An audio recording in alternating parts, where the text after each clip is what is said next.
రాజమహేంద్రవరం నగరంలోని 3వ ward Subbaraopeta main రోడ్డులో డ్రైనేజీ కాలువ మూసుకుపోవడంతో స్థానికులు తీవ్ర ఇబ్బందులు ఎదుర్కొన్నారు.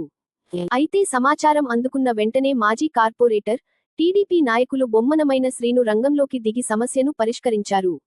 పూర్తి వివరాలు ఇప్పుడు చూద్దాం. నగరంలోని 3వ వార్డు సుబ్బారావుపేట మెయిన్ రోడ్డులో డ్రైనేజీ కాలువలో పెద్ద చెట్టు కొమ్మలు, చెత్తంతా పేరుకుపోవడంతో నీటి ప్రవాహానికి తీవ్ర అంతరాయం ఏర్పడింది.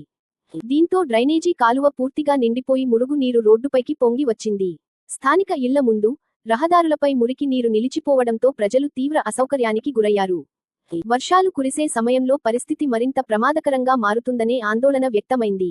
ఈ విషయాన్ని స్థానికులు మాజీ కార్పొరేటర్, 3వ వార్డు టీడీపీ అధ్యక్షుడు బొమ్మనమైన శ్రీను దృష్టికి తీసుకెళ్లారు.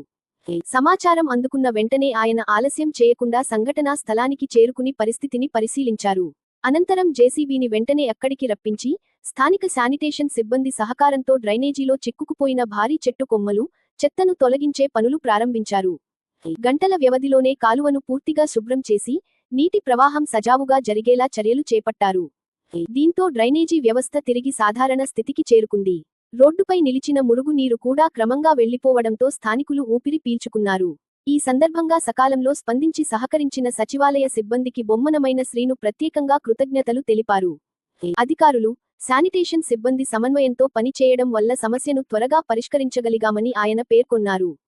మరోవైపు, తమ సమస్యపై వెంటనే స్పందించి చర్యలు తీసుకున్న బొమ్మనమైన శ్రీనుకు 3వ వార్డు ప్రజలు హృదయపూర్వక ధన్యవాదాలు తెలిపారు. ప్రజల సమస్యలను ఎప్పటికప్పుడు పరిష్కరిస్తూ అందుబాటులో ఉండడం అభినందనీయమని వారు అన్నారు.